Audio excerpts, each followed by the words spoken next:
Hey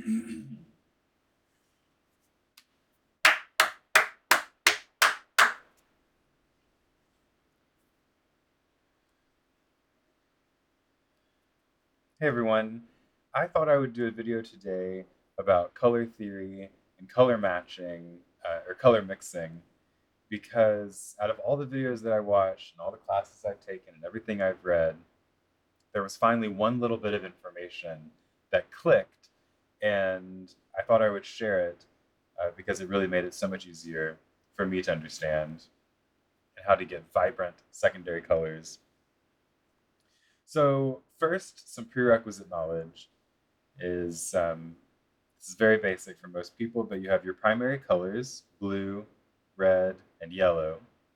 When you mix those colors, you get your secondary colors. So red and yellow are orange, red and blue are violet, blue and yellow are green.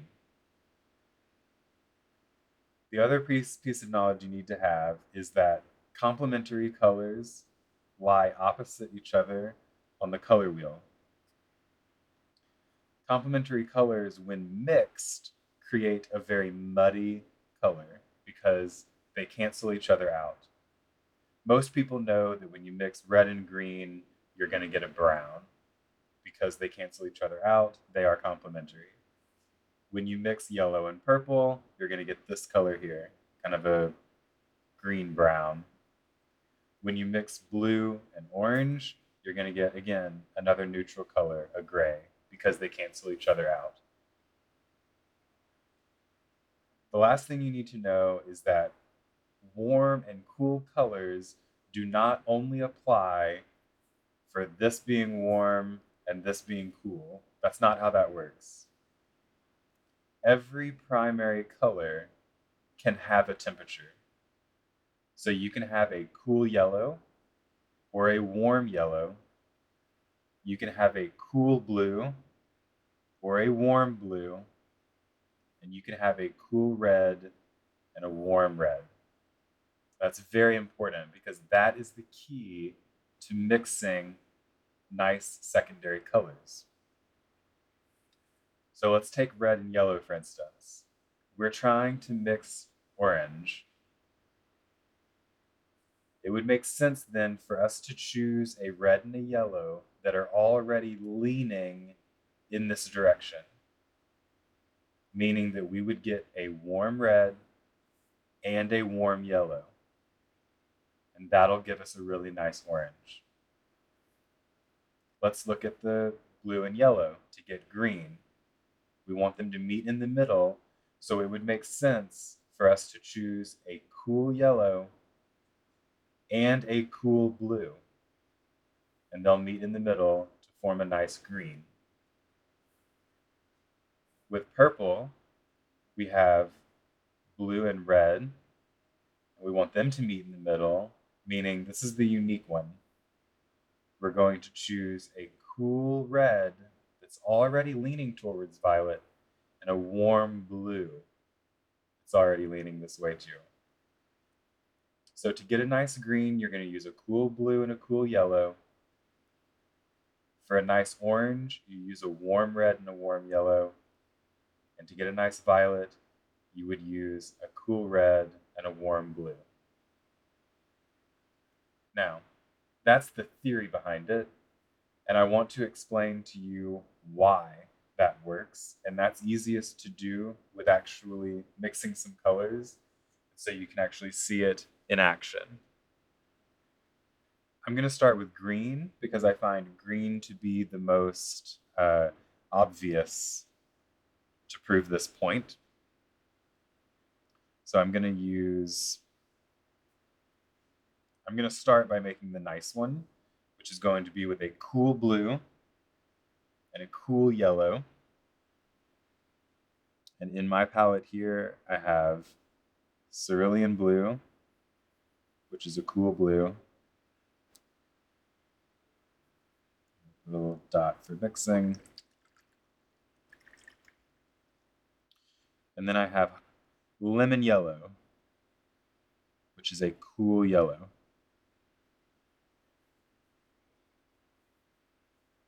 Okay. Now I'm going to mix the two together.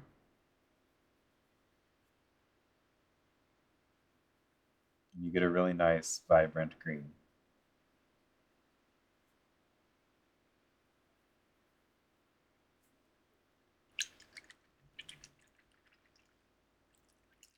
All right, so now I'm going to do the opposite, and I'm going to use what I know is wrong. I'm going to use a warm blue and a warm yellow. So warm blues they are a thing, but the closest one I have is in Danthrin blue, which is just a really deep blue. It's sometimes hard to get a warm blue that doesn't tilt already into the violet sphere, but this is kind of considered a warm blue. So in Danthrin blue, and I'm going to use New Gamboge over here, which is a very, very warm yellow. You'll be able to see the difference, obviously, between lemon yellow. I'm going to mix those together. And not surprisingly, we get a muddy color. Why? That's what I want to explain to you. Why? Well, when we chose a warm blue and a warm yellow, this blue was closer to here, right? So it had a little bit of red in it. This yellow was also closer to this direction, so it also had a little bit of red in it. And what were we trying to mix? Green.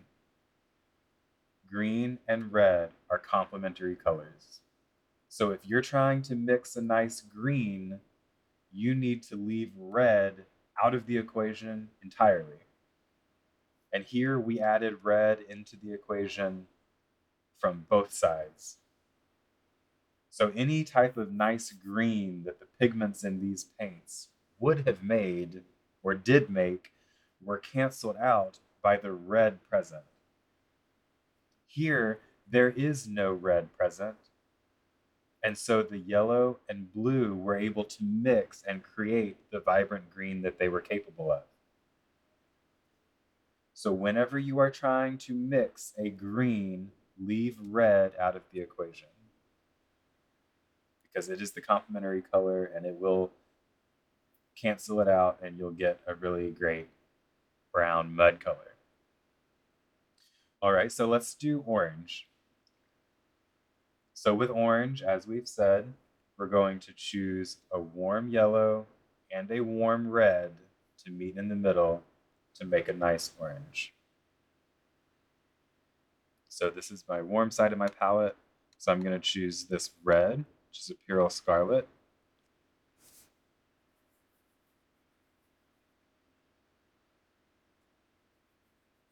It leans in the yellow direction. A little bit for mixing. Now I'm going to get some more New Gamboge, which, as we've already established, is a warm yellow. And we'll mix it. Put a little bit more red.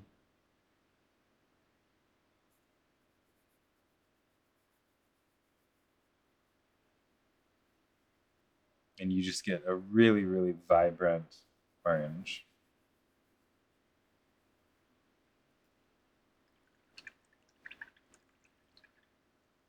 All right, so now let's do it wrong. We'll use a cool yellow with a cool red. This is my cool red side. I'm going to use Permanent Alizarin Crimson, even though it's not my coolest red. But you'll see it's got a little bit of a violet tint already. So there's my cool red. And now I'm going to use a cool yellow to go with it. So I'll get my lemon yellow.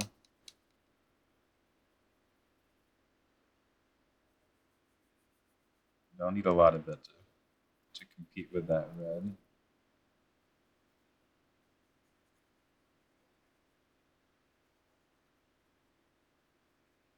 All right. I think I could use a little bit more yellow.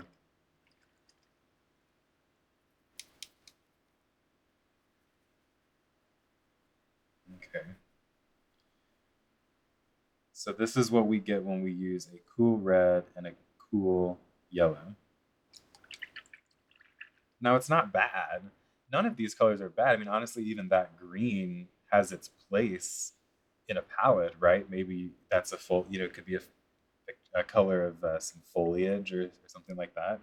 But the point is that you'll never get these vibrant colors using the wrong temperatures.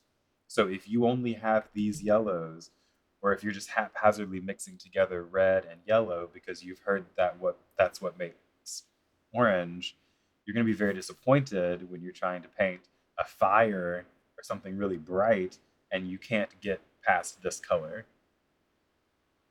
And the reason why, again, we used a cool yellow, meaning it has a little bit of blue in it. And we used a cool red, meaning it has blue in it. And what does blue cancel out? Orange. And that's what we were trying to make. So any sort of vibrancy that was created with the red and yellow pigments has been canceled out by the presence of some blue pigment. Now I'll go ahead and make some violet, although I find violet is pretty difficult because, well, it's hard to find a warm blue that's not already a bit violet. Which is kind of like cheating. It's like, oh, I'm gonna make some violet with some violet. But I'll show you anyway with my warmest blue. I'll just put it up here. So this is again my Indanthrone blue, which is such a beautiful color. I love it. A little bit for mixing.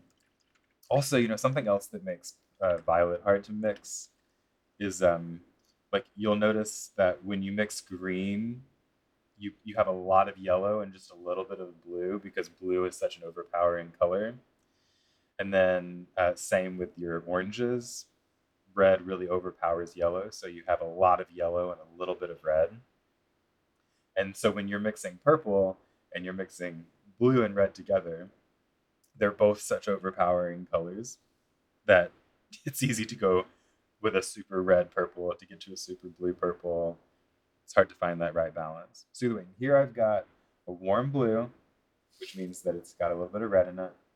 And now I'm going to try to find a cool red, which has a little bit of blue in it. And I'm going to use my Quin Violet, which is this color here.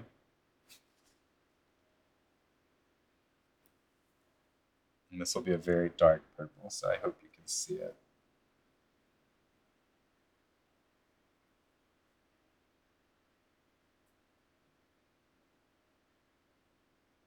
Okay.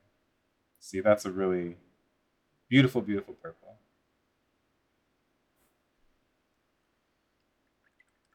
Now I'll show you what would happen if we used a cool blue. So I'm going to go ahead and use like phthalo blue. I'm just going to do it like go big or go home, right? So I'm going to do phthalo blue. And mixing. And we'll do a warm red. So I'll use the Purell Scarlet again.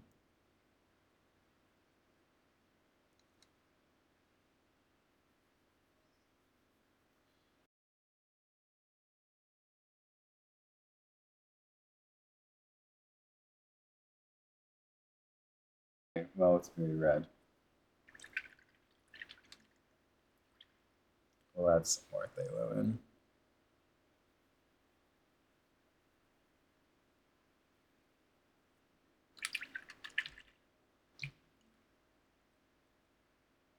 Oh, this is proving my point better than I thought. Every time I try to mix purple, even when I do it wrong, I'm like, well, that's actually not a bad color. But this is very clearly that's a little muddy. It might dry to a nice aubergine, but it's not going to be vibrant purple like that. So there we go. I hope that makes sense. I hope I explained it clearly enough, and I hope being demonstrated like this was helpful. Just remember that whatever color you're trying to mix, you need to leave the complementary color out of the equation. Leave it out. Whenever you're trying to get orange, just think, okay, I need these to already be leaning in that direction. Green, I need them to be leaning in that direction. Violet, I need blue and red to be leaning in that direction. Otherwise, you are introducing the complementary color and it will turn out muddy and you will not be happy. So I'm not going to talk about my palette today. I'll do another video about how I've organized my palette and how it helps me mix my colors. So be on the lookout for that. And if you have any questions or comments or corrections, I love being corrected. I'm still learning myself. I learn something new every day. So please let me know what you think. And I'll see you later. Y'all have a good one.